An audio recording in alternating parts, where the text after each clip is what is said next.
good morning, and welcome to the show. It is May the 4th. The rest of that statement belongs to Disney.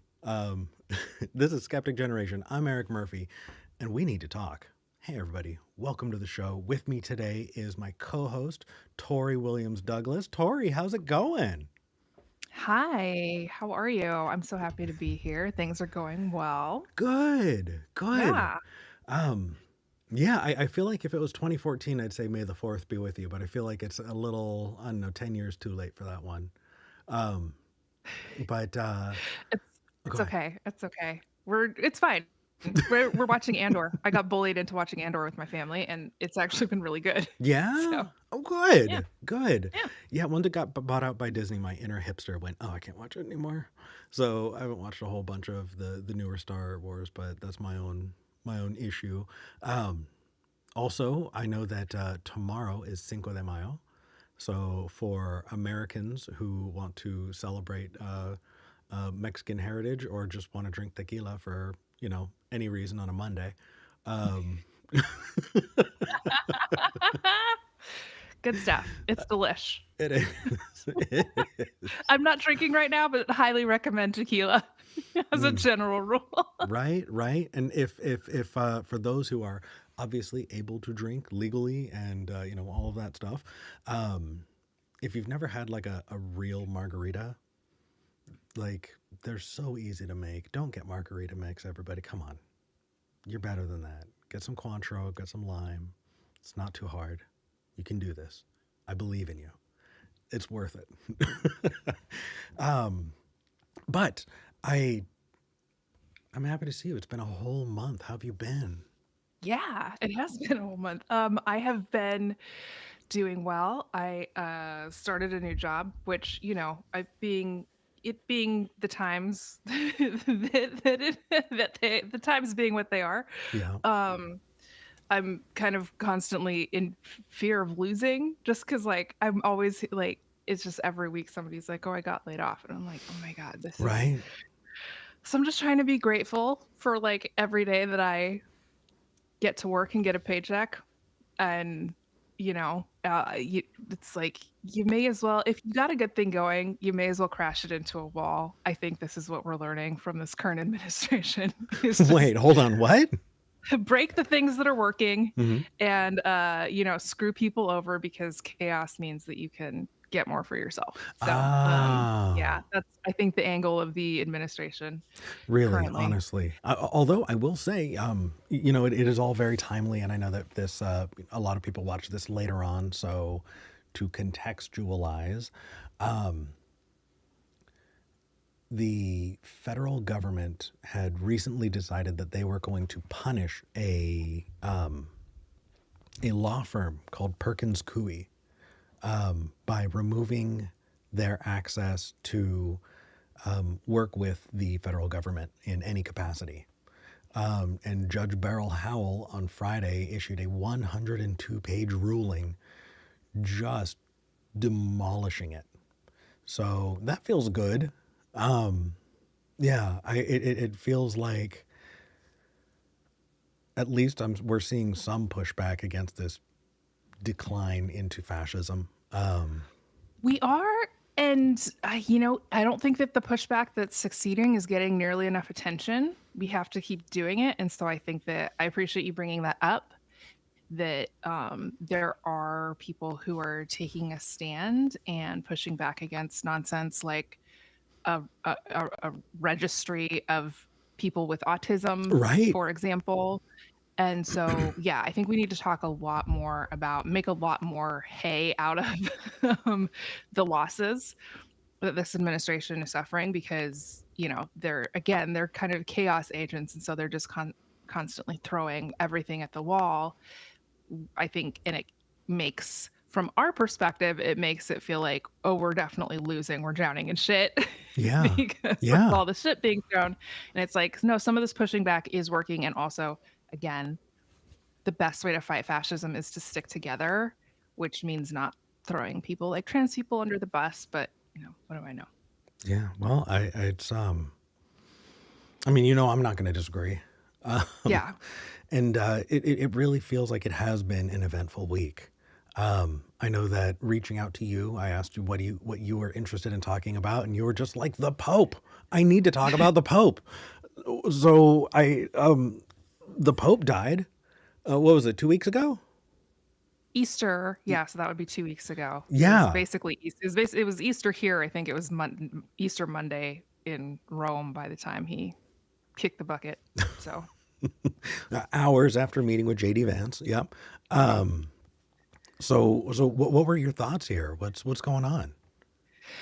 So the thing that really strikes me about this pope and many popes is that so much of he so frequently was willing to say the right things Hmm. and was almost immovable when it came to doing the right things. And it felt like such a perfect distillation of white liberalism in America, of being willing to say trans rights, Black Lives Matter, you know, I don't know, defund the police, whatever it is that we're saying, Hmm. and but we're not going to do anything, right? We're going to acknowledge that injustices are occurring.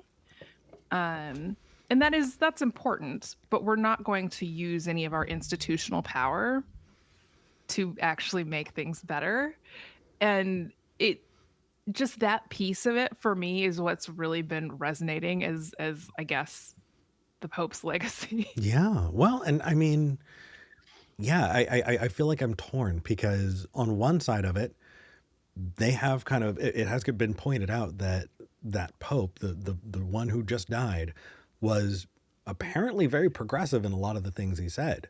Right? Right. He'd said that atheists would be able to go to heaven. Um, he was pretty progressive for a pope when it came to LGBTQ folks. I think, right? Yeah, I mean, he said that priests could bless uh queer marriages, couldn't perform them.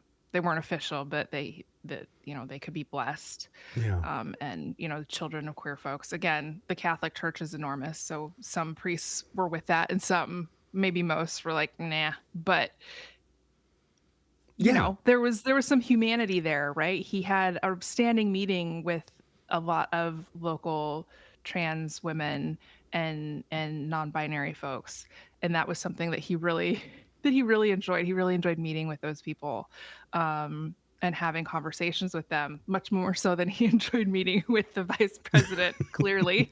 well, And I so yeah, they actively kept him from the vice president from meeting him. Originally, the Pope had sent a representative to scold him about oh, what was it, about being empathetic to your neighbors. immigration, Yeah, yeah. Mhm. yeah, and he demanded to see the Pope, and so that on his deathbed, Pope needed to get you brought down to sit down to talk to JD Vance. But like, I don't know. It's frustrating that you can have a pope that is that can say things that are at least in the right direction.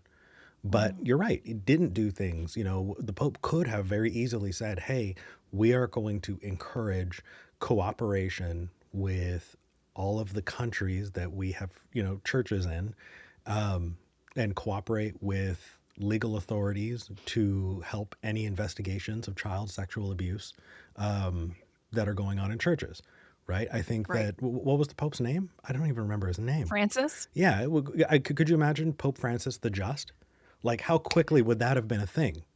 How quickly Yeah. would you be remembered in the annals of history of, going, hey, let's turn over the child predators that there are generations of historical abuse, for that he didn't do, right? Right. Right. It's one thing to say that some people can go to heaven or you can bless a marriage, but it's another thing entirely to say, hey, you need to make room for these people because we share a world together, right? Mhm. And that next step didn't happen. And so we're sitting here being critical about it. We're looking at, okay, they said the right things, they didn't do the right things. And yet, I feel like the criticism that we would get from that is, well, you just can't be happy about anything. I guess we should just go back to a pope being hateful and spiteful and this and that. And it's like the only options that we're being given are not enough or outright hate. Yeah. And And it, that kind of felt like this last election. Like that summary feels like yeah, yeah, what our options were then, right? And I think that this is like kind of the curse of liberalism is that it gets all the credit for when progressives and revolutionaries push things forward in a way that includes more human rights for more people. Like liberal governments get all of the credit for that. Liberal institutions get all of the credit for that work, even though they had to be dragged kicking and screaming across those lines. yep, yeah. And in the meantime, until they do get there, I feel like people like you and I get villainized for recognizing that better is not the same as good. Hmm. You know, I Yeah. mean, not getting actively beaten up is better than getting beaten up, but that doesn't mean that you're getting helped in any way. It doesn't mean that, you know, it's truly frustrating. It is, Yeah, it reminds me, I'm paraphrasing a little bit here, but the Malcolm X quote of if you stab a knife in my back 9 inches and pull it out 6 inches, that's not progress, right? Like progress is like having the knife removed, being taken to the hospital, right. right? Restoration, reparations, healing. And like that's not even an option. It's like we No. might take the knife out a little bit. Yeah. And Why are then, you complaining? well, you Be better be grateful. grateful. Yeah. Yeah. It's, no, the thing is, you're not going to get any pushback from me on that. I totally agree. And what a great thing to be remembered for if you just would have taken that step, you know? What a great thing you would do for the church to what root out the things that you would not want idealistically in your church anyway. Yeah. But it wasn't done. It wasn't enough, and just because it was better than the literal, Nazi youth before him. Do you remember that? Yeah, I forgot about that. But yeah. Yeah. That doesn't Sorry, mean, I shouldn't laugh. no, please laugh, please, absolutely, that is what we should do. That doesn't make him good, it just makes him better. Right. So, no, I entirely agree. I'd be interested in what other people have to say about it, and I do want to put the phone number out there. We would love to take calls. Our call screener is ready to go, and we have several call screeners in training as well who are learning to, pick that up. And we're incredibly grateful for all of you. Let me get the phone number up there really quick. The phone number is 412 SKEPGEN. That's 412-753-7436. Or you can go to tiny.cc/SKEPGEN. That's tiny.cc/SKEPGEN. And how would you feel about taking our first call? I think we should do it. I'm getting logged in. If you see somebody in there that you think we should definitely Yeah, well, we should definitely snag, please do, because I'm logging into the studio. I realized I didn't do that. will do. We're going to take Ben in Alabama. But before I do want to say that if you are watching and you have something you want to say, don't want to call in, we're not able to read the super chats, consistently throughout the episode. But if you want to make sure that what you are saying is heard, make it a super chat and we'll be able to read it. Regular chat, not it just goes by, but super chats actually get pinned for me, and I am able to read them at the end of every episode. So with that said, let's go and talk to Ben in Alabama. Ben, you're live on the show. Hey, hi. Hello, hello. Hi, Ben. Hey. All right, what did you want to Uh, talk about? well, I've had this idea in mind for a long time about the idea of reality worship or a church of reality that Okay. I think is mainly inspired by like Carl Sagan. Because I've thought about how like my whole life I've been atheistic and skeptical and scientific Mhm. and secular and humanistic, but they all seem like they're sort of in service to just an appreciation for reality. And I've always found that, I've talked to a lot of like, devoutly religious people, and there's times when I've seen like this look of like disappointment on their face when they realize they're not going to reach me because that cup is full. um, and it's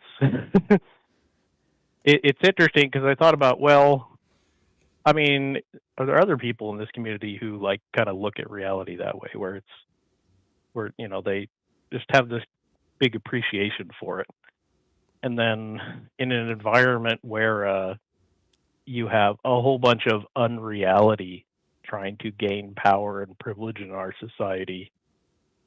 I mean, why not put our foot down and say, I'm a reality worshiper. You need to respect my beliefs. There are a couple of organizations that do that. Hmm. One of them is the Satanic Temple. Oh yeah, yeah. I was definitely thinking about them. Yeah. Although I know, like, in some ways they can be viewed as somewhat,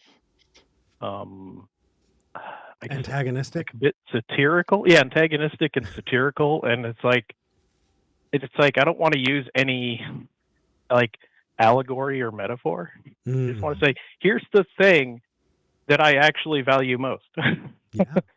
Yeah. So I'm not going to use a flying spaghetti monster or an allegory to Lucifer. I'll, as much as I appreciate everything that they do, which is great, but Yeah, but trying to take the smug out of the atheist community is a really, really tough ask. Hold on just a second. Yeah, it would be very, very difficult to do that. I do know that the American Humanist Association has really, really worked hard to put humanist chaplains as an option for the military. And you can actually become a humanist chaplain and do things like officiate marriages, funerals, celebrations of birth, things like that. So I think reaching out to the American Humanist Association would be a really, really good step. That's actually something that I have flirted with doing for a very long time, and I don't know why I've never pulled the trigger. But I've thought about becoming a chaplain myself and officiating a couple weddings, and I just never got to it. But it's definitely worth checking out. yeah, yeah, yeah. I suppose like maybe a focused, targeted area of humanism, perhaps. Yeah, yeah. But I just saw in the super chat somebody said, "I'll respect your beliefs when you respect my knowledge." Yeah, yeah, I'm watching the chats too. Yeah, I And it's like I think one thing I like about it is that it could be looked at sincerely. It could also be looked at satirically. And like one thing I've noticed is that I swear satire is lost on the people who are most trying to hit with it. The people who are wrong. And if you could just go to them, it's instead of like pausing to explain why you're talking about a flying spaghetti monster or Lucifer, you could just say, I'm talking about reality.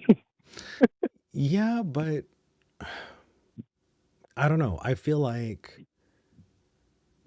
there's a lot of footwork that people on our end need to do before I would feel comfortable saying those kinds of things. Because your reality includes a lot of fiction, important, Oh yeah. necessary fiction. You Yeah, know, no, I love fiction. It's just, well, if you really love reality, you're gonna want to know the difference between well, I fiction and nonfiction. well, it depends. Is justice real? I mean, as an idea, yeah. It is I but mean, ideas are real. it's They're just not. But they are ideas. yeah, right. But if you're looking at like a completely naturalistic, only right, just a hyper focused, does it exist? Can I measure it? It's not. Mercy, kindness, Yeah, right? Those are yeah. There's all like, those are all fictions that we collaboratively mhm. work on together. And so if you were to say, limit yourself to say, hey, I want you to respect my reality, does that mean that you are accepting removing yourself from conversations about justice? No. Oh no. Oh no no. I mean, when I say reality, I'm being very inclusive of, like, the thoughts in our heads are a physical thing Yeah. that occupies reality. So our thoughts are real. They're just not, say object, aside from the biochemical dynamics within our head, they're not objectively real. Like the content of them is subjective, but Yeah. they are a physical thing that exists in reality. Well, they're a physical process, right? Yeah. Yeah. Yeah, and you write a book, the book is real, the words in it are real. But Um, the connections that your brain is making is a process. Yeah. So this is an yeah. argument for something called qualia. Hmm. If you haven't looked it up, it is maddeningly frustrating. And the amount of times that I have bounced back and forth on the qualia argument is just ugh. But I highly recommend that you take a look at that because it is a really interesting rabbit hole to go down. Um, Yeah. I mean, I think I probably try to I probably try to limit my perspective a bit. Like, I try to look at the universe as subjective and objective, right. because and I do see an enormous number of people confusing the two. Like, whenever you say something is bad, that's a bullshit statement, because what you are actually saying is, I don't like that. Sure. And when a whole bunch of people agree that something is bad, great. Then we can make up rules for it. But when, they argue about the flatness or roundness of Earth or climate change, they're just objectively wrong, I mean, I look, incorrect. I agree, but saying that to them is not going to change their mind because Oh, I know. they think that they've got the handle on truth. So Yeah. It, until you look at until, like, what we often do in skepticism is look at their process for arriving at a conclusion. They mhm. have no process other than their feels and vibes or whatever. Well, I think the whole argument about, flat earthers that they would just want to be part of a group that has some sort of secret knowledge, and so that's, like, what the Mm. appeal is. I don't know if I don't know how much research has actually gone into this, but I've definitely heard it as posed Yeah. as at least a hypothesis for why it's so appealing, is this idea that we want to belong to a group, we want to feel like we have something that's important to contribute, that's meaningful in the world. And for a lot of folks who, because of, policies that probably their parents and grandparents voted for, at least in Mm. our context in the US, we're not able to maybe capitalize on all of their skills, talents, abilities, etc. So what they have to contribute is conspiracy theories, and like the way that they build connections and form connections is around this um manufactured reality, I guess, for lack Mhm. of a better term, because it is, again, it's not something that, like you and Eric have been saying, it's not something you can just go up to them and be like, "Hey, so by the way, you're wrong," right? Like that makes them dig in deeper, right? And I've, coming from an evangelical background, I see this all the time, that even though most Mhm. evangelicals don't believe that the world is flat, but like their belief systems are just as wrong about other things, Yeah. and telling them, "Hey, this is wrong," doesn't work. It doesn't click, and they double down because this is their group, this is their place, this is where they found belonging, is with people who agree with them about the wrongness. And so, um, I mean, I totally hear where you're coming from, but I do think that, this is maybe another conversation about trying to, if you have the ability to, if you're not gonna be harmed by it, keeping more open doors, more open lines of conversation with people, so that they have Mhm. someone that they can come to and say, "Hey, what do you think about this?" Or, you know, I don't know, let's go get coffee, let's go get a beer or whatever.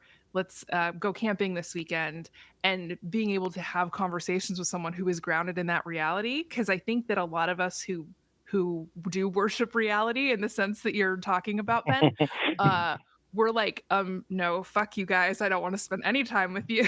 Like, this is an affront to my well, not my beliefs, right? This is an affront to the worship of reality, right? This is an affront to, Yeah. like, me spending time with you as someone who is so disconnected from just the basics of physics, right? Like the physical reality of the planet that we live on.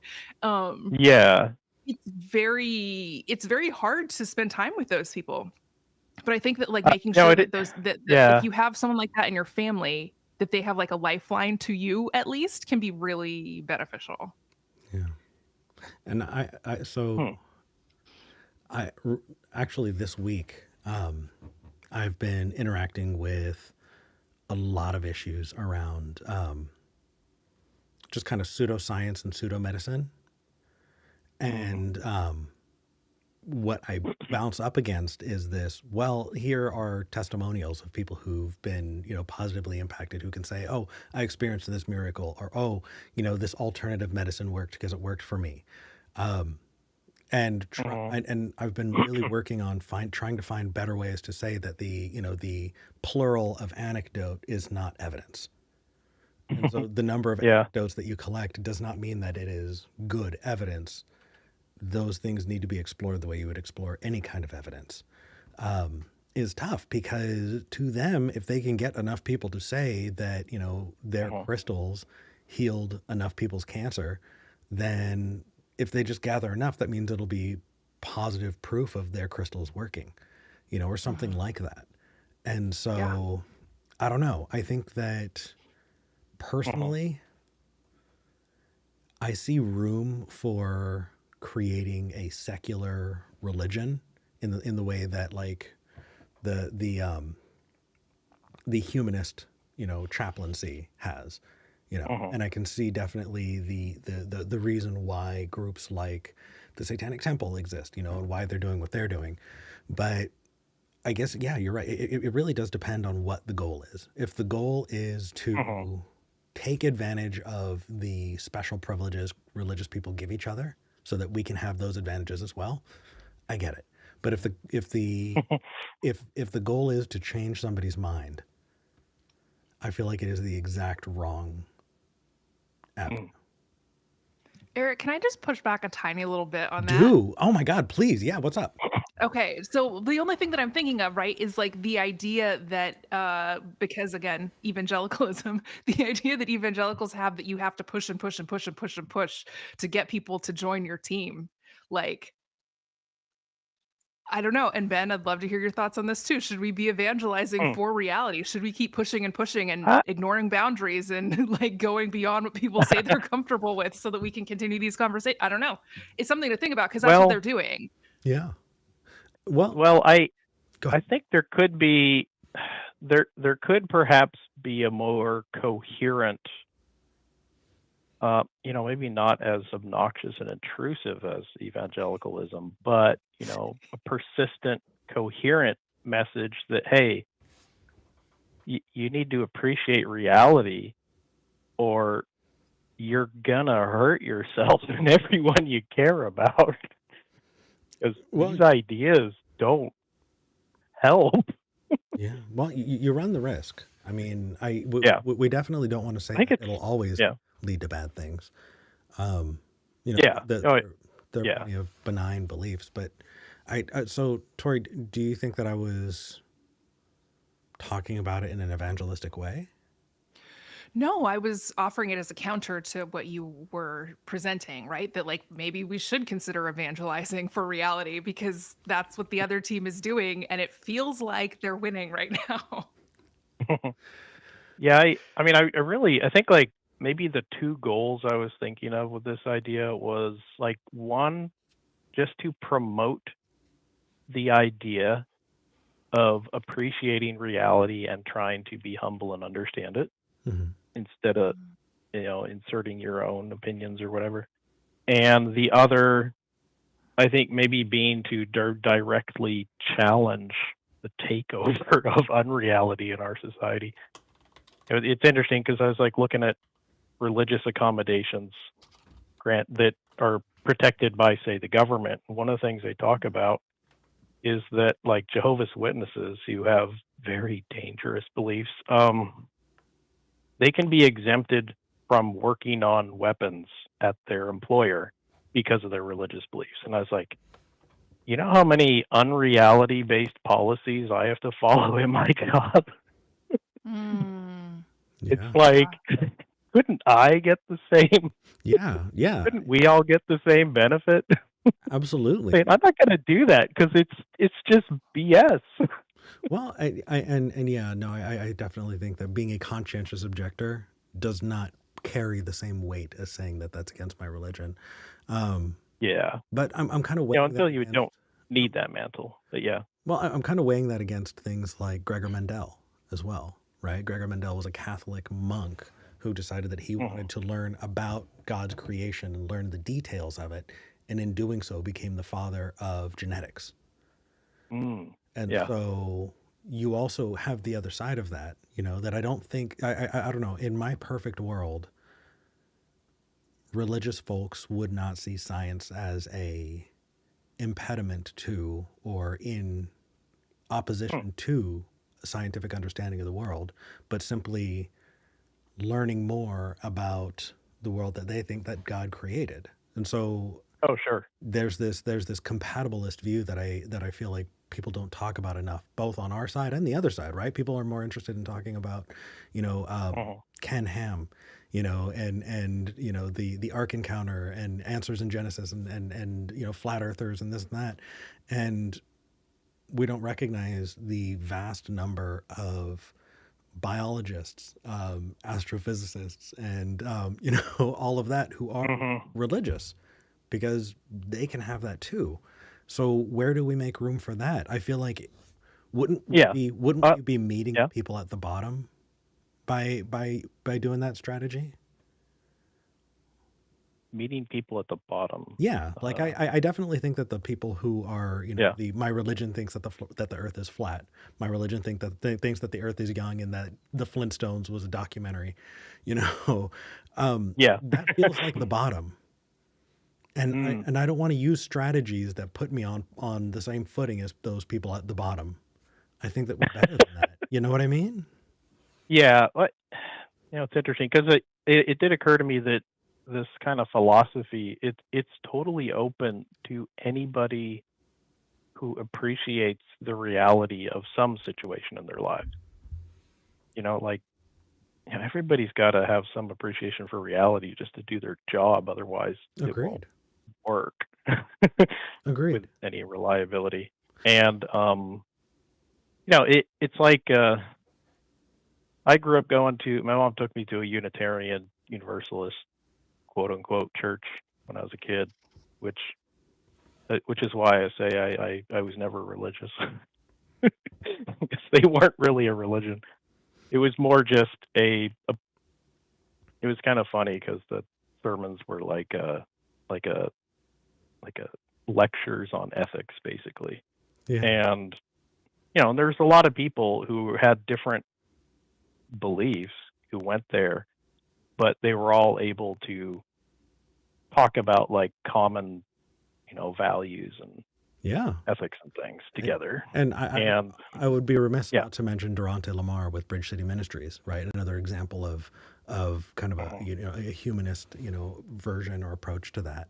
I shout out to the live chat. Mm. I'm trying to get that out there. Um, I don't mean to, right? The point that I'm making isn't that we shouldn't. It's Mhm. just that, man, I don't want to approach these things from this self-righteous, smug, stereotypical point. You know, I feel Yeah. like, and I feel like so often we get into that place where it's just, I've been in that place for a very long time. So don't think that I'm, looking Mhm. at this from the outside. I've been here. You can see my journey over thousands of hours of me on the internet. Um, I'm insufferable enough, you know, And so if I'm going to do something, I want to do it because it is creating community, because it is building people up, and because it is approaching things in a way that, like,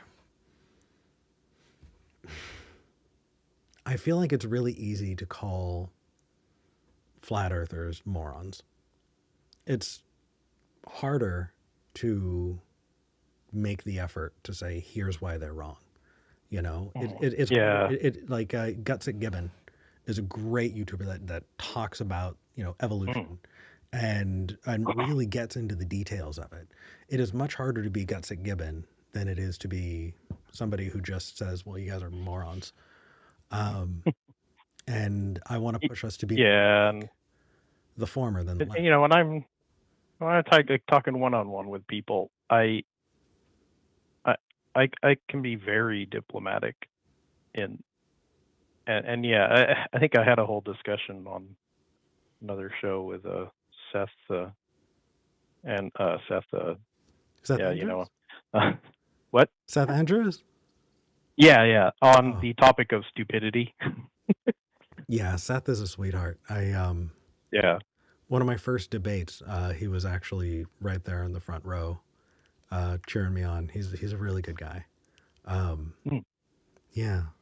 Anyway, sorry. I haven't thought about Oh, Seth in a yeah, while. and yeah, I have a whole bunch of thoughts on the topic of stupidity too, but it's I don't know, I I think it's more like people have this massive capacity for intelligence, Yeah. but when they use it, it can if they're if they apply their intelligence and it has a positive sign, they can do things like fly people to the moon and back. And if it has a negative sign, you end up with all kinds of horrible things. Potentially. Yeah. Um, It's like, our minds are like very powerful weapons or like fire or something. Can be very destructive or constructive yeah. depending on how we use them. Mhm.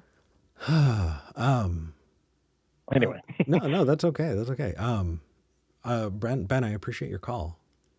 yeah, yeah. Thanks for talking out with me. Thank you. Take care. Hmm. Bye. All right, so we do have open lines though, so I want to put the phone number out there and get the word out. Let's. Oh, there we go. 412 SKEPGEN. That's 412 753 7436. Or you can go to tiny.cc slash SKEPGEN. That's tiny.cc slash SKEPGEN.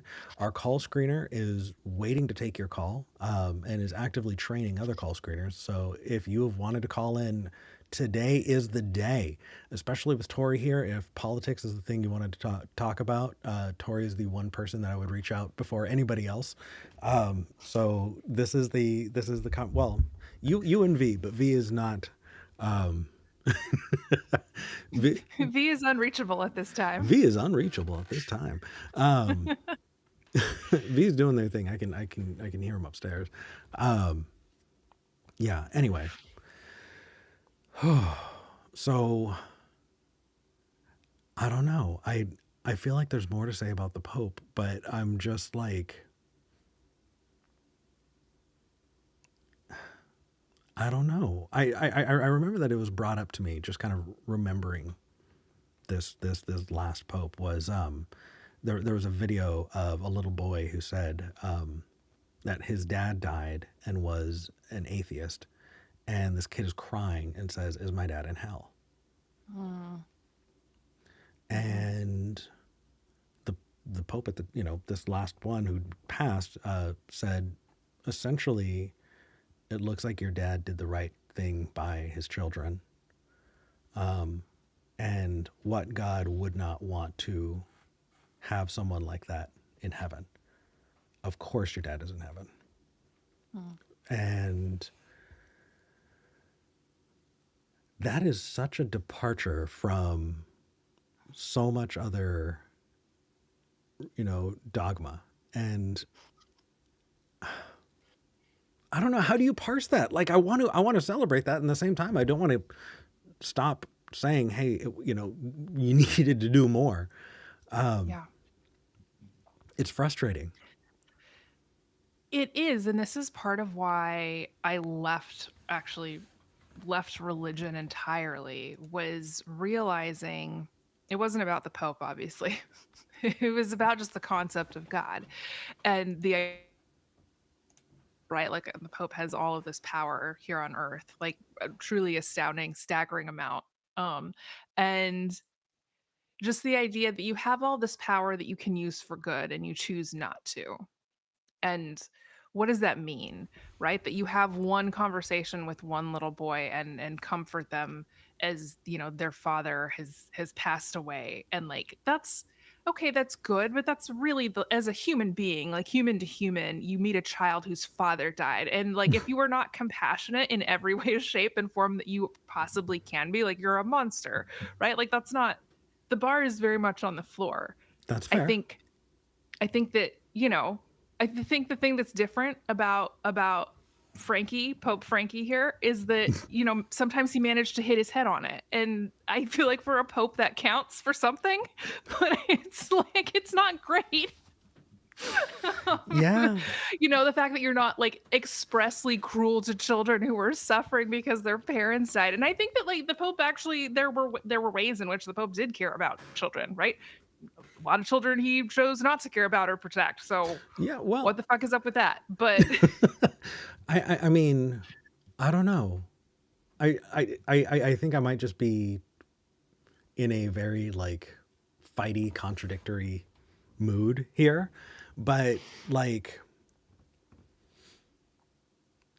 there was a long-standing policy that unbaptized children can't go to heaven. Mhm. So the idea that, you know, I don't, yeah, you're right. The bar's so low that there's no expectation that he would be nice to a child.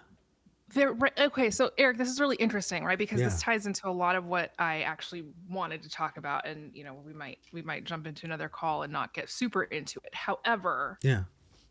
I do, the I'm glad that you brought this particular story up because I am struck by in the grand scheme of the Catholic Church, right? And the entire scope of everything that that institution has done and stood for and failed to do.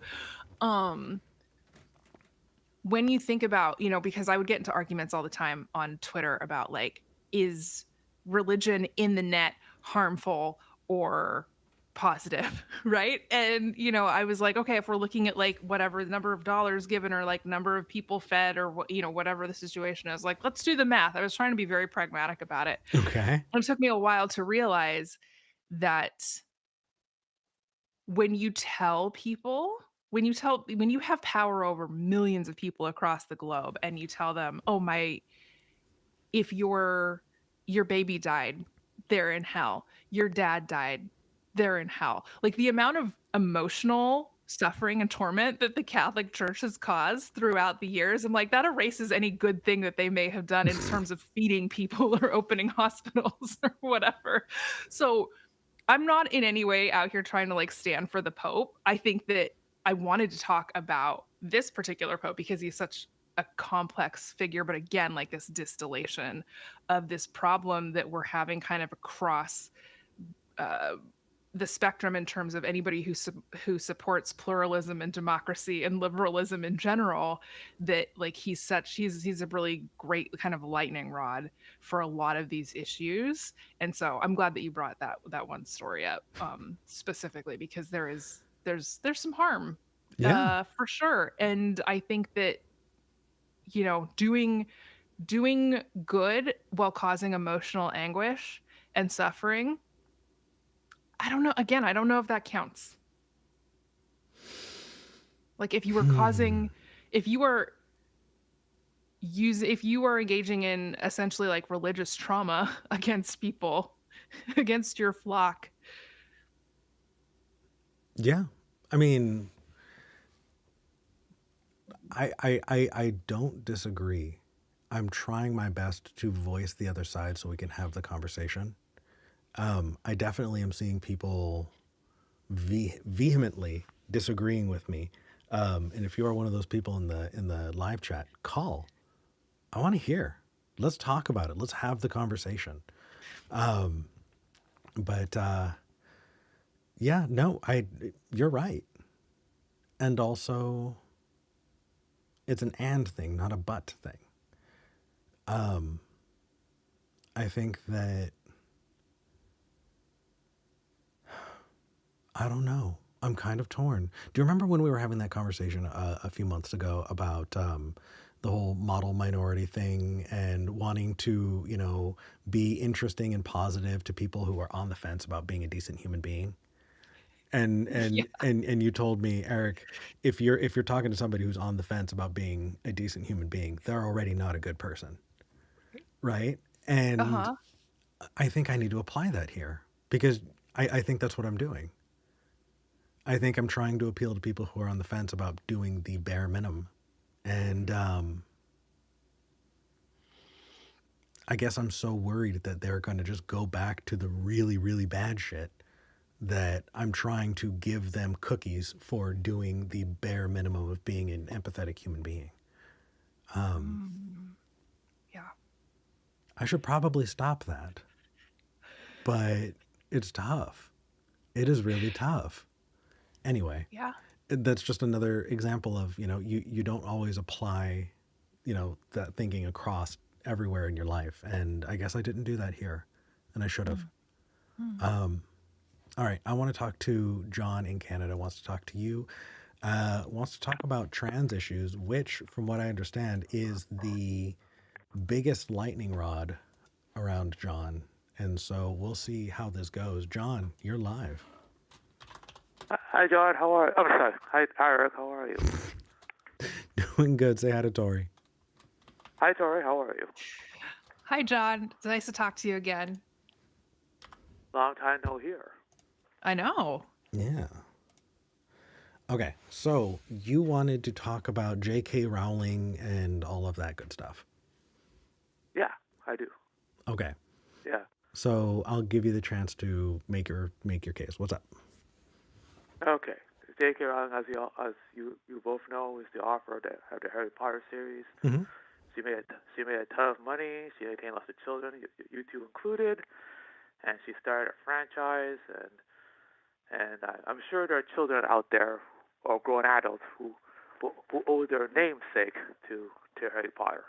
Sure. However, when Miss Rowling announced or said that when she tells the truth about trans people, she gets canceled, she gets called a bigot, Mm-hmm. and her own people, like the cast and crew of Harry Potter and Harry Potter himself, Daniel Radcliffe, says, I want nothing to do with this person. Mm-hmm. Okay, now, regardless of what you may think of her, regardless of your opinion, regardless of whether you agree with her or not, she doesn't deserve what's happening to her. Why not? Because everyone's entitled to their opinion. Plus, if someone Hold on. if someone John, has helped you, John, you have to give them the proper respect. I didn't hear what you said. I heard tele-European or something. Could you say that again? Everyone is entitled to their opinion. Oh, everyone is. Plus, Got it. Yes, they are. Okay. And if someone has helped you or basically put you where you are, or you are where you are because of them, you have to give them the proper respect. No, you don't. Yes, you do. No, you don't. It makes total sense. Yes, it is. Yeah. Close respectful. Yeah. No. Yes, No. So here's the thing. Yes, No. it is. John, Yes. I can tell you why, if you'd like. I won't agree with you, but tell me. Well, if you're not going to agree or you're not going to listen with an open mind, then what's the point in talking to you? Fair enough. Speak. Right? Because I'm doing the same, and I have some strong opinions here. Right? So do I. Okay. Yes. So, number one, you know that J.K. Rowling has made it a personal mission to argue her transphobic beliefs. That has been a consuming thing in her mind, has taken a lot of time, and has become a primary cause that she has chosen to champion. So tying her to her transphobic beliefs is not for no reason. It is because she has gone out of her way to do that. Do you understand that? She's expressing her opinion. Right. No, they she's want to being an accommodate. activist. She's not just saying, "Hey, this is how I feel," or she's not even saying, "Hey, I don't feel comfortable using a bathroom with a trans woman." Right? She's actually actively going and organizing. It's not just like, sure, you could argue like I posted something dumb on Facebook and why are people canceling me? But her specifically, she is actively organizing people around this idea that trans people should not be allowed to share space with everyone else. So First of all, she's right, and wait, B, hold on, if John. it's John, a constitutional no, no, right no, to no, no, no, yeah. no. We're going to keep you on A. What do you mean? Repeat the question. Sure. Well, So you said she's right. What do you mean? Yeah. Well, a cis woman shouldn't have to share a bathroom with a trans woman who's why? actually a man. But that's the side. Whoa, hold on, John. Okay, so you don't think that trans women are women? We've had this Okay, conversation before. right. What if we changed the group? What if you say, I don't know, a Jew? Should a non-Jew be forced to use the same restroom as a Jew? First of all, Judaism is a religion, and second of all, you can't compare the two. Judaism is a religion. Biology is your actual physical body.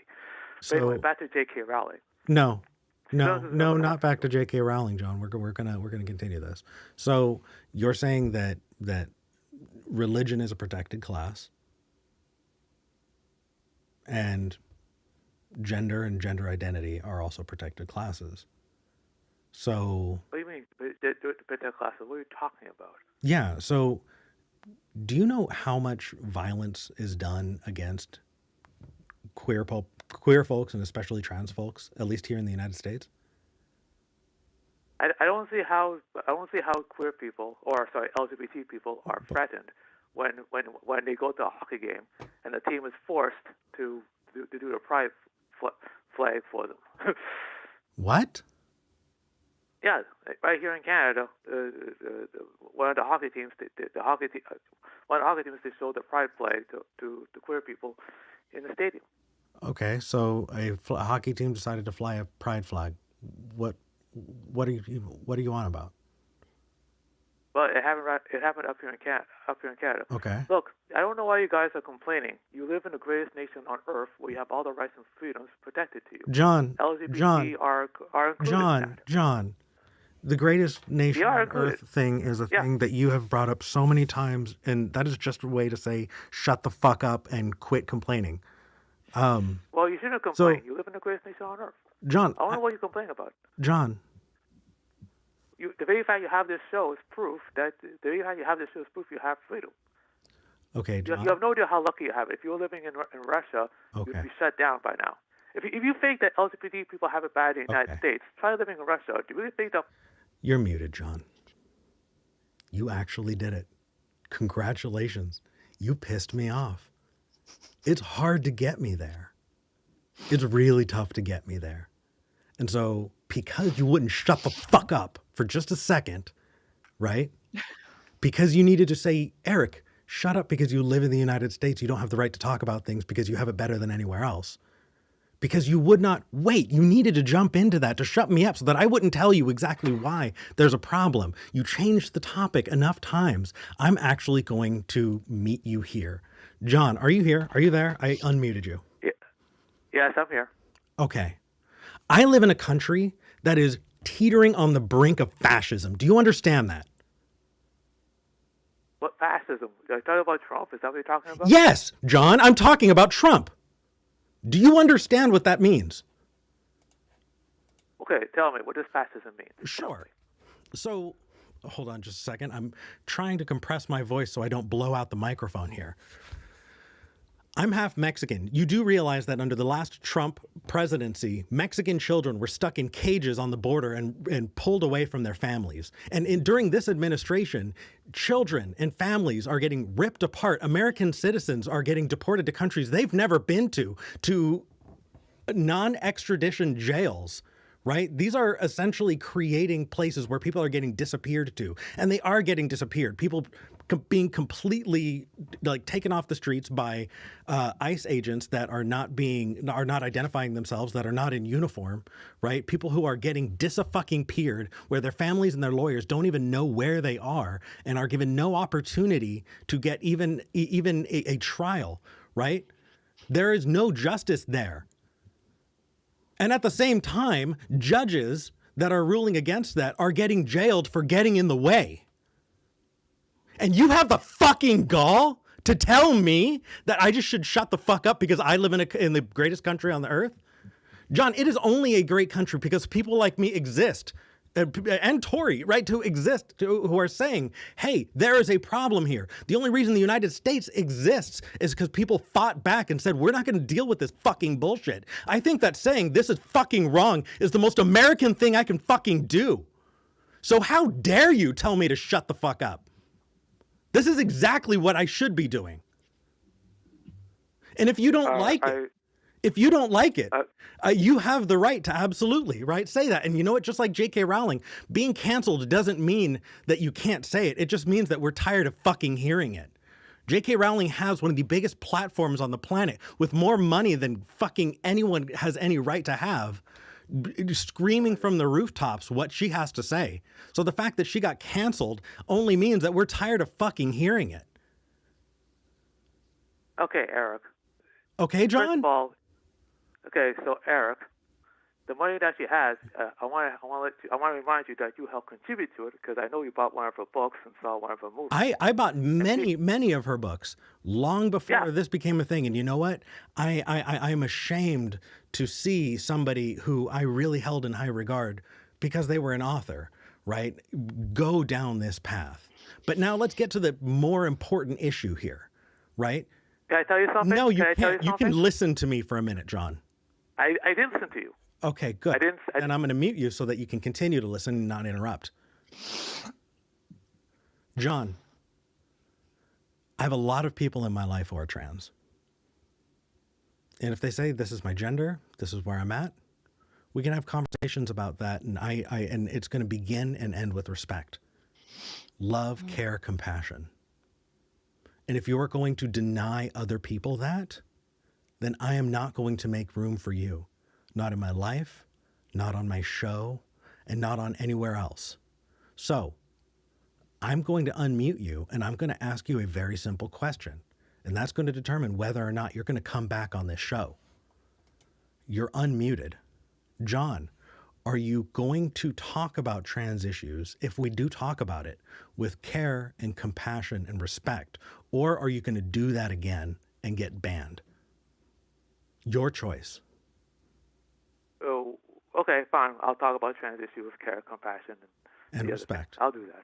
Okay, so if somebody says, if you don't think that a trans woman is a woman, I want you to give reasons for it and talk about it. But if you say it's just a man and then laugh about it, that is not behaving with care, compassion, and respect. And it will absolutely get you banned on this show forever. I don't want to do that. We've had some good conversations. So don't throw that away by behaving that way now, okay? Okay, Eric.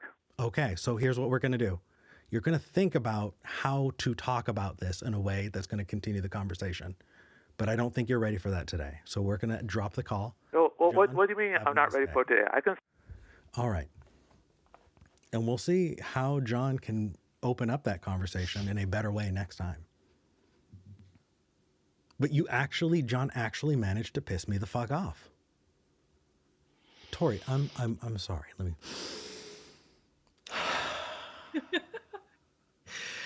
Yep. I hope I didn't blow out the mic. It's been a while since I've turned my compression on. because I don't raise my voice very often, and so You don't. making sure That that my is mic true. is compressed, so that I don't blow things out was important. All right, let's move on and talk to our next person, Chris in Scotland, who wants to continue the conversation about J.K. Rowling, but maybe not in the same way. Chris, you're live on the show. Hello there. Hello. Yeah, I just had some thoughts about the idea of J.K. Rowling and trans issues, essentially. Okay, hold on just a second. Okay. Your connection is so good compared to thank you. John's that it blew my ears out for a second, and I need to. And I I'm need to. sorry. No, that's okay. I just need to adjust the audio levels. This is part of producing and hosting at the same time, and so I just want to Absolutely. bring that down for just a second, and then get to you. Okay, so talk to me. What's up? Well, first of all, John had said that J.K. Rowling has a constitutional right to express her views. First, I would just like to say that J.K. Rowling doesn't live in America and that the laws of America aren't the laws of other countries, and that quite unfortunately, J.K. Rowling actually lives in the same country as me, and the laws here relating to hate speech, which is frankly what J.K. Rowling is espousing, is not the same. And if she wasn't a multimillionaire and if she wasn't famous, she would be in jail under the laws, because Scotland has far less leniency towards that kind of speech than, well, frankly, America does at the moment. Also, to say that it was a very good point you made about, other sort of protected groups. Trans people are born the way they are. They aren't, sorry, Eric, were you saying something? No. You were hearing me as I was finishing typing out the lower third. No worries. To get your name on it. Please continue. I was just going to say that, sorry? I said, please continue. Go ahead. Oh, okay. So I was just going to say that trans people, they don't just wake up one day and decide that they're trans. They are born the way they are. It's not their fault. And they're just trying to express themselves in the best way they can to feel good about themselves. They don't, and there's, I think, some turnovers in the laws recently, even in the UK, unfortunately, where now essentially they're trying to push trans people to go into the bathroom of the gender assigned at birth.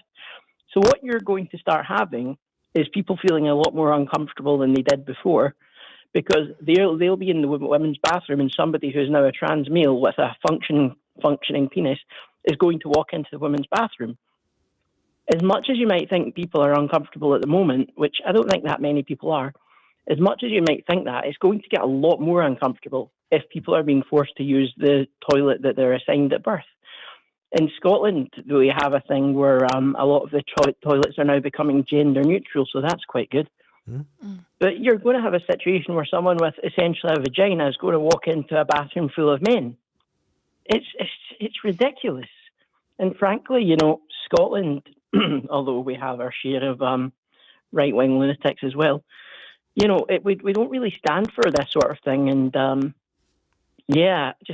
and as for America being the best country in the world, and I say this with love, I love America, I love the idea of America, but compared to a lot of other countries, you don't have, and again, this isn't an insult to any Americans, you don't have, universal health care, you don't have even sort of built-in dentistry. These are things that are taken as basic in Britain.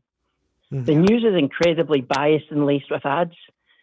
As much as I do love America, and I've been there a couple of times, it is just not the best country in the world. That's really all I had to say. It's in really fact, not. it's becoming less good as we speak. Sorry.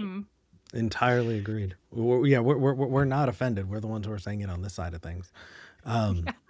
But what's frustrating is people who think that our criticism means that we don't want to be here. It's the opposite. It's because we see a country, we see our country as one that we want to be the best. We need to recognize where we aren't so that we can get better. But you have to recognize the problem before you can take any kind of steps towards fixing it.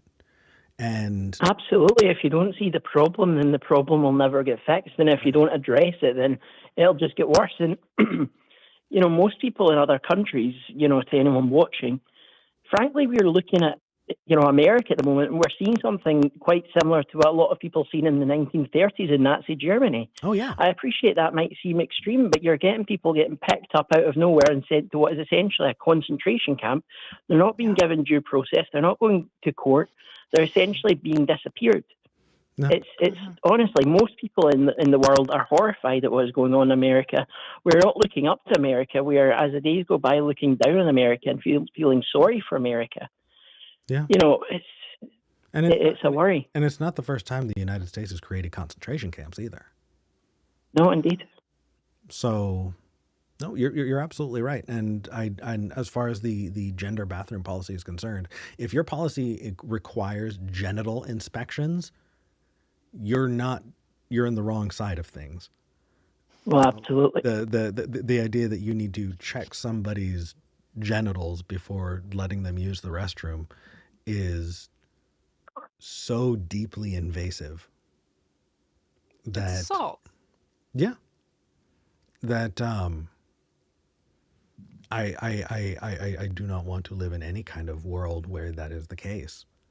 And it's horrifying. And what is also a thing is, because of this situation, I mean, trans people have existed for decades, even centuries. And, essentially the surgery has existed for decades at least. It wasn't an issue until people in the right wing, people who were in charge of the right wing essentially decided this would be a good talking point because it'll deflect from the actual issues in society. Yeah. Instead of the massive wealth inequality between someone like Donald Trump and someone on the street, instead of the massive social inequality, they essentially engineer these moral panics over trans people, over gay people. And the same things that are said about trans people were said about gay people 20, 30 years ago. Mm-hmm. And people seem to not even be factoring the intersex community into this. This is people who are born with some mixture of male and female chromosomes, hormones, and phenotype, etc. And you've got honestly, essentially cis people getting attacked because they're being accused of being trans. It's horrendous. I'm sorry, Eric, you were going to say something. No, you're okay. So you are across the world from me. There is a delay. We're going to talk over each other a little bit, and it's totally understood. So you're good there. No worries. I cannot see your phenotypes. I cannot see your genes. No. And I as far as those things are concerned, it definitely feels like a red herring, because the way we treat each other is a sociology question, not a biology question. And when people try to change the topic to biology, what they're doing is they're trying to find an excuse to talk about anything but the way they're treating other people. Mm-hmm. Indeed. And so when somebody changes that topic and you meet them there, they have won, in my opinion. That's a good point. Because we're focusing on the terrible way that we're treating each other, not about what their biology is. And it's absolutely, it's insanely frustrating, because let's say that you were right? I mean, what do you get out of that? You get a purity test where now you need to do a phenotype test to go to the restroom? That's not... Yeah. We haven't gotten any closer to, treating people with compassion and creating an equitable space in the world.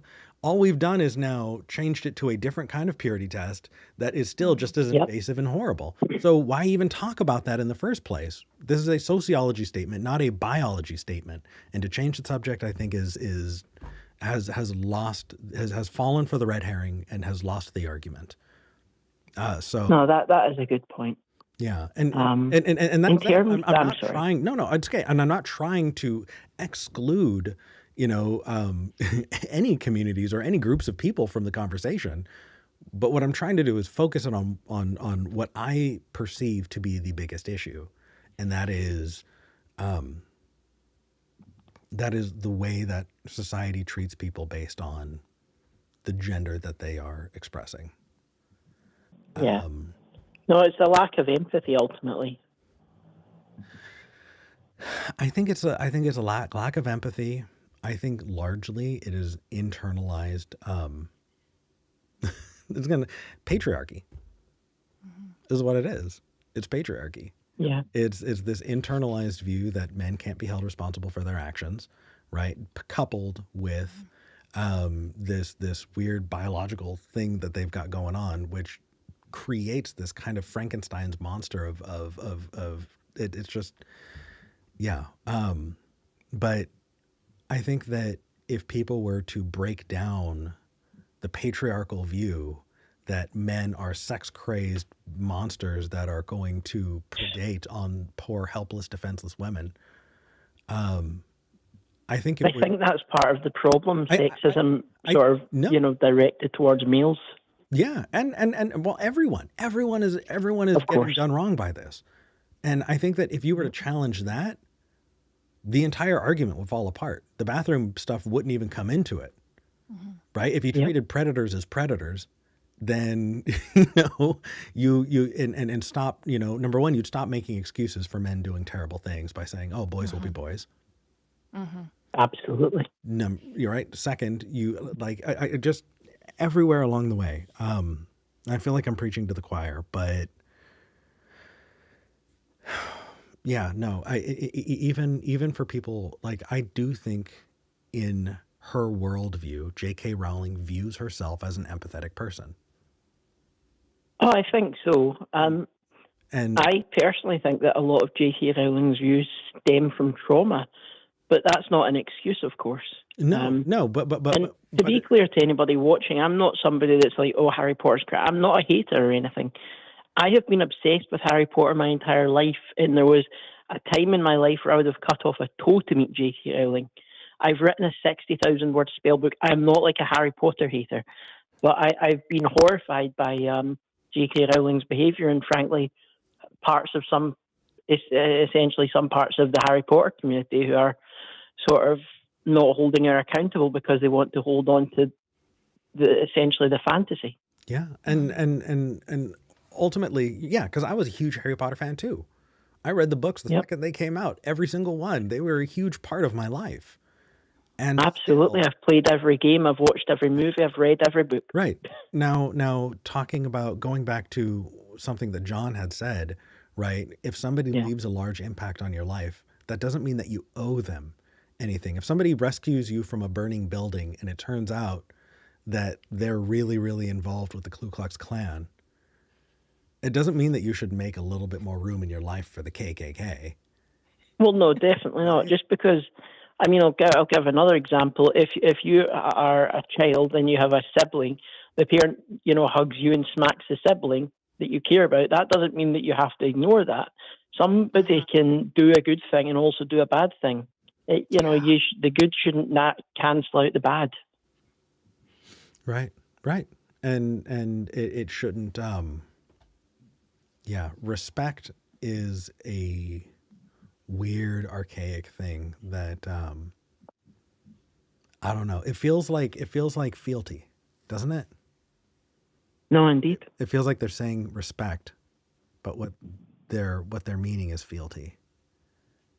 And no, absolutely. I try and treat everyone with a basic level of respect, and I think when you show somebody like J.K. Rowling fealty or respect, when you show her, frankly, horrific views respect, then you're showing a great deal of disrespect to a massive population of people who are being essentially victimized by J.K. Rowling, by people like Donald Trump, and by a great deal of people. Yeah, and it's.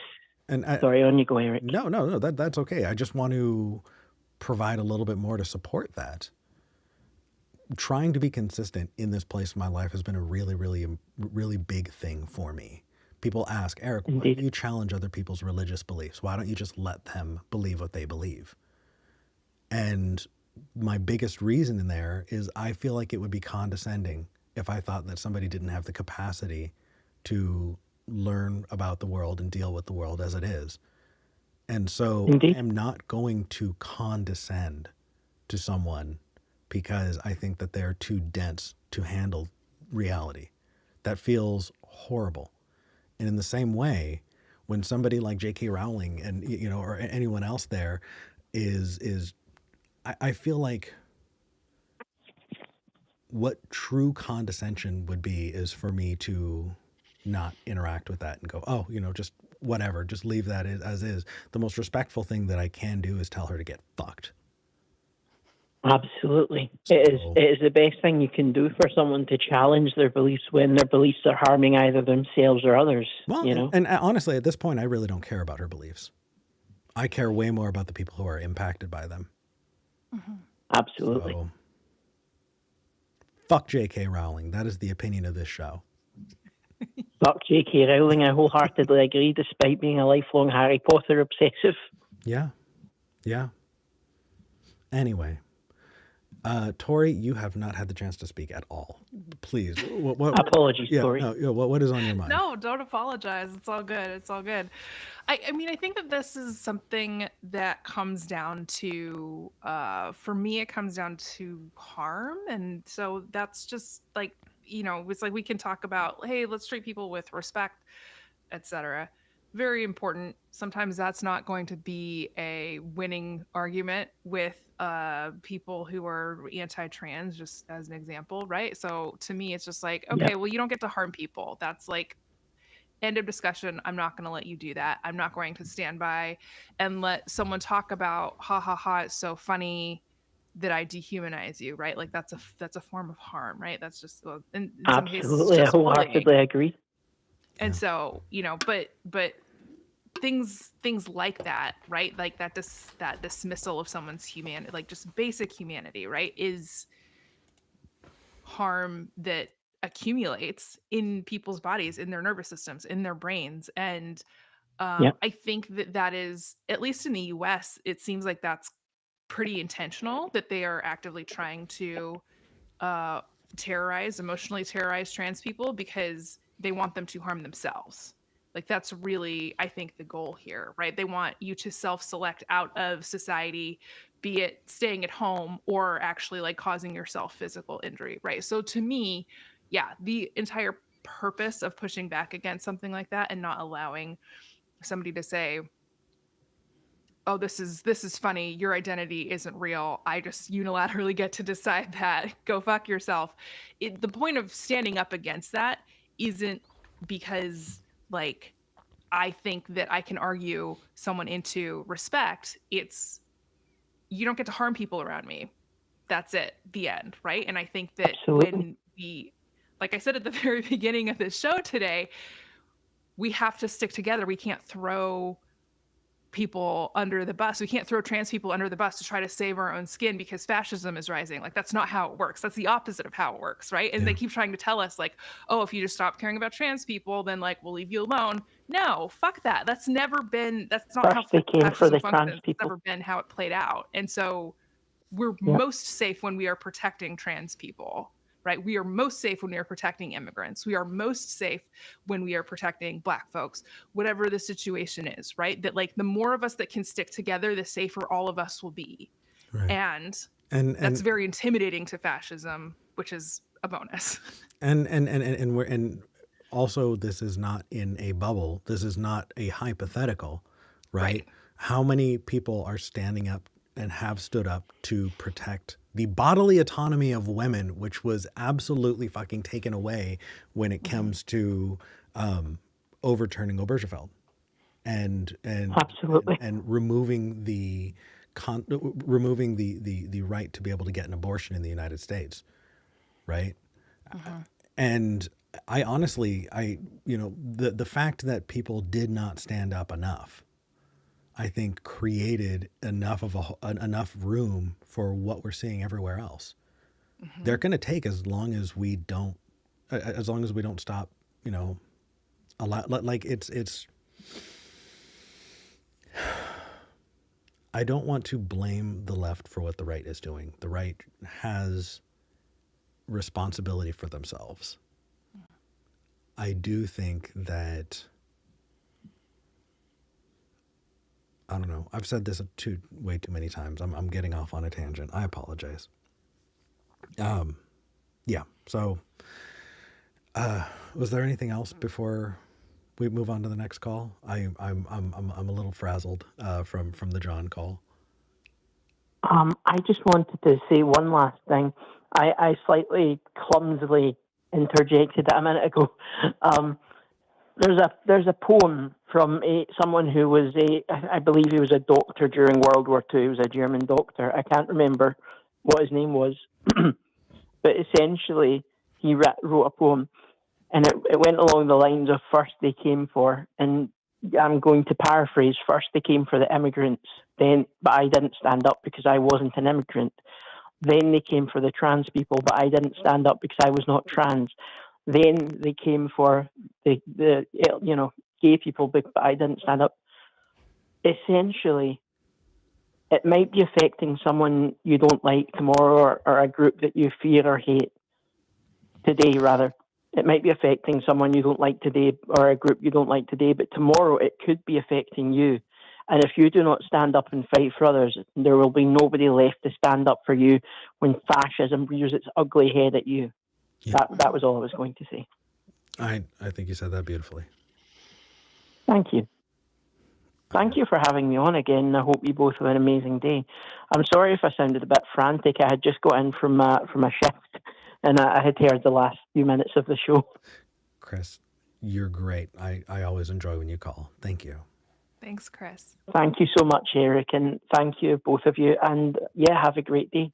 You too. Yeah. I'm just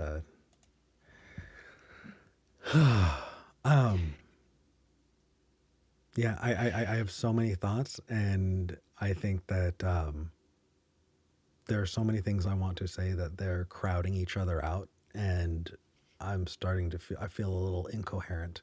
So I'm just going to move on to our next call. We have not talked to Bree in a while. Bree, how's it going? Hi. Doing all right. Hey, what's the word? What's going on? Well, not a whole lot. Been playing a lot of board games lately. All right. But Yeah, what do you want to talk sorry, about? go ahead. No, you're good. What's up? So I have done a lot of thinking about the whole trans panic and all that, and I've kind of found myself having some because it never made sense to me. Like, even when I was a Christian, I first learned about trans people, I was like, okay, whatever, what's the problem? But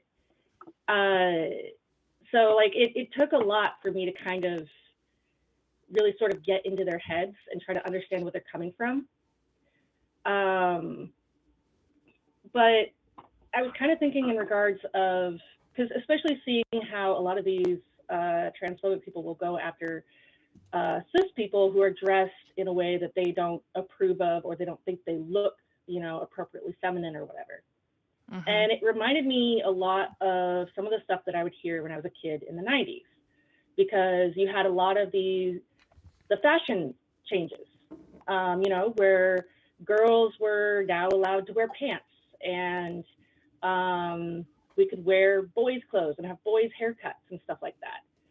And there was a massive loosening in what women's fashion was now allowed to be, mm-hmm. and what girls were allowed to look like.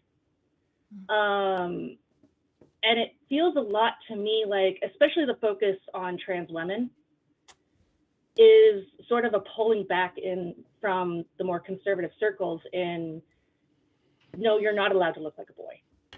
No, you're not allowed to wear those kinds of clothes, to wear that, to have a face that looks like that and stuff like that, and to wear your hair like that, because that makes you look like a boy. So it feels a lot like that. I mean, obviously the religious people have their own reasons, which is a completely separate conversation, I think. But, and especially when you consider that men's fashion did not have a similar freedom during that time period. Mm. So there was very much, and still is, very much a stigma against men looking even slightly feminine. So I think it's a combination of that, personally.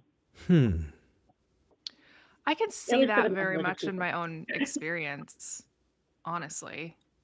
Just because I, was raised evangelical as well, and really conservative.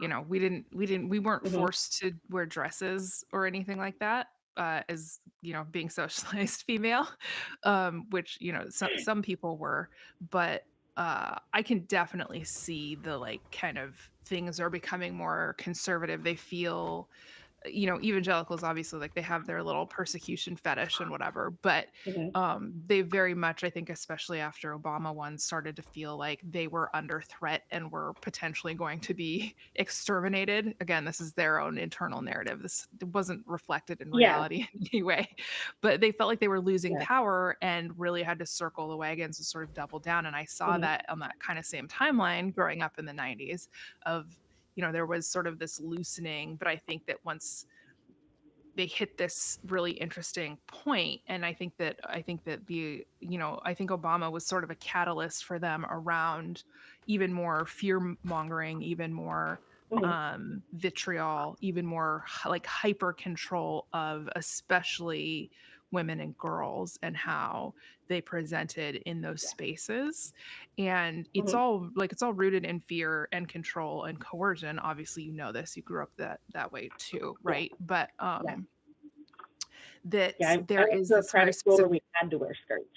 We were only allowed to wear pants if it was below 0 degrees out Oh Fahrenheit. my goodness. Yeah. See, I had to wear Yeah. dresses to church.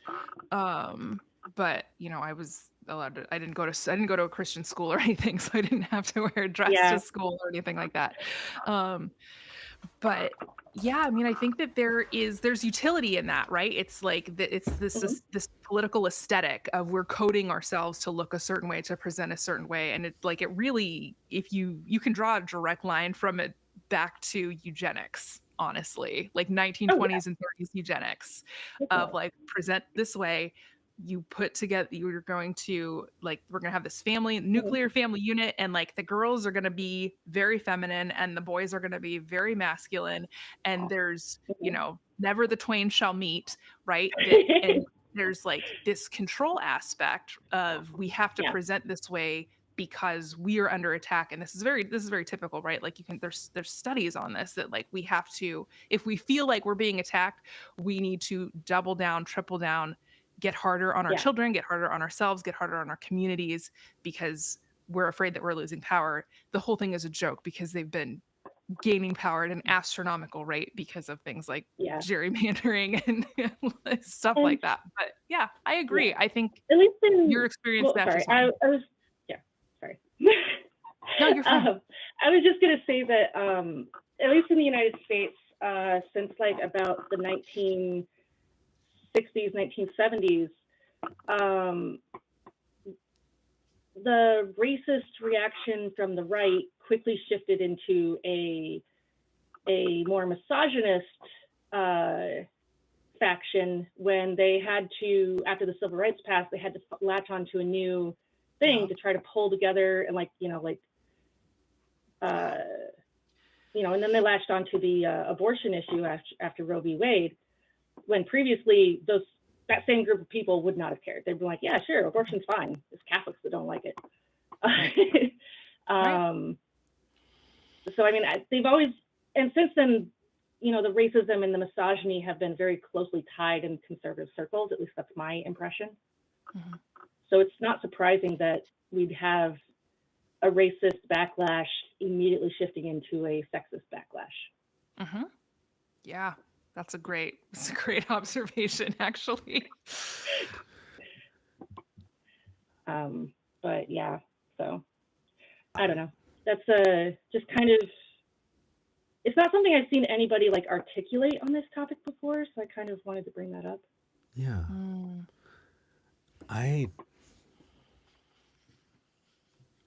I'm totally with you on the sexist backlash piece of it. Mm-hmm. The fashion piece is kind of where I'm stuck. And I think part of it is, where I feel like there are two different conversations to be had, and maybe I just don't have the nuance for it. Is there's the popular fashion piece, which is every single generation retaliating against their parents by changing their fashion, which is generation by generation.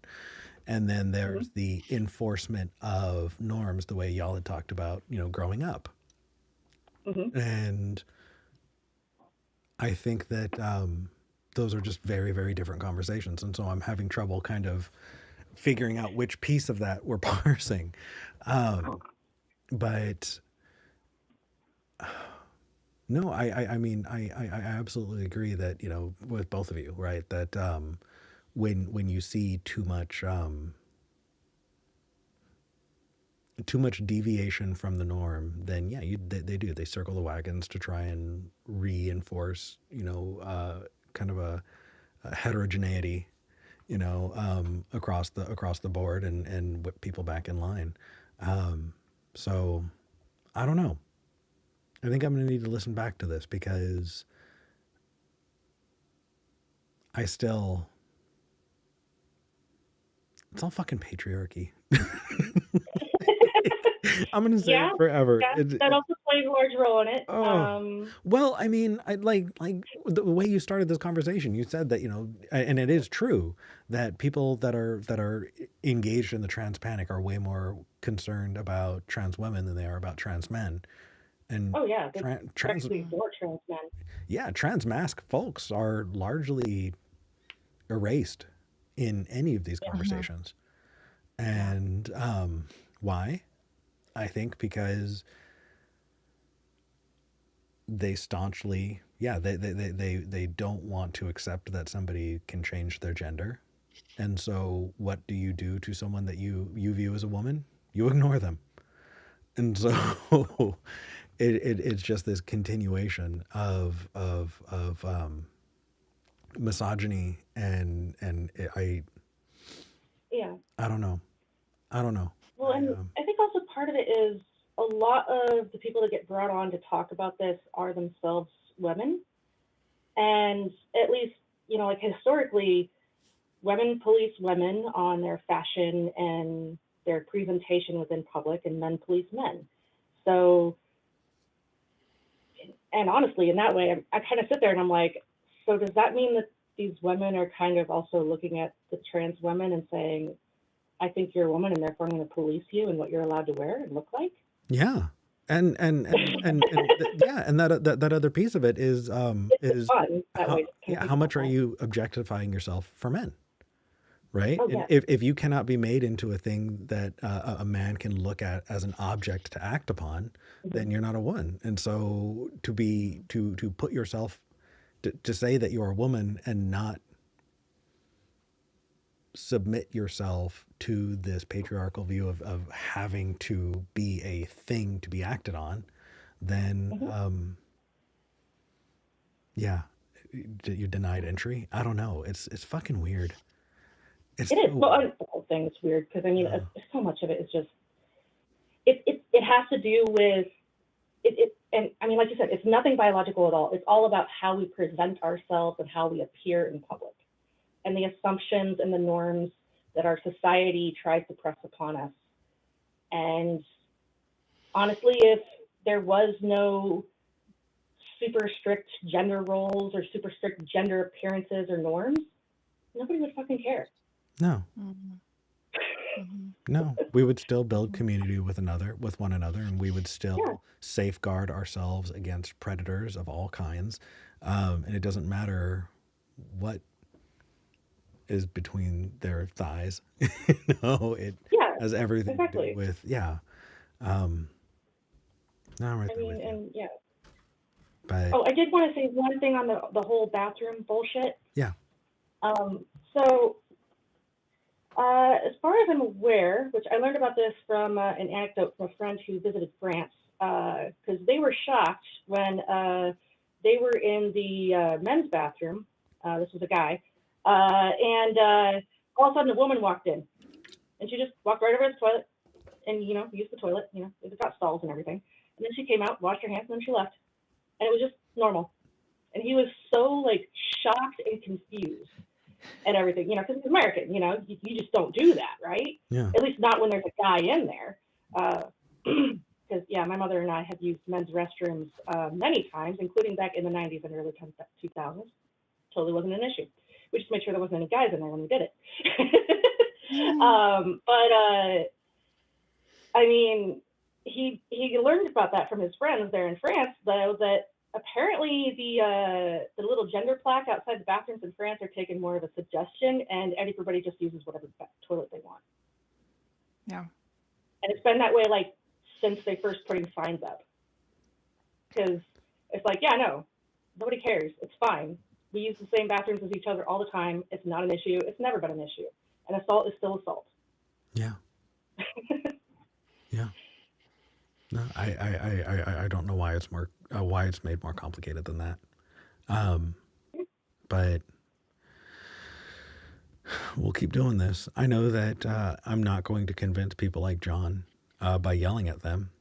And maybe I still need to continue taking the same advice that Tori gave a couple weeks ago, that if you are concerning yourself with trying to talk people off the ledge from being just awful, right, then they're already not good. Honestly, I think John's main problem is where he gets his news and his information.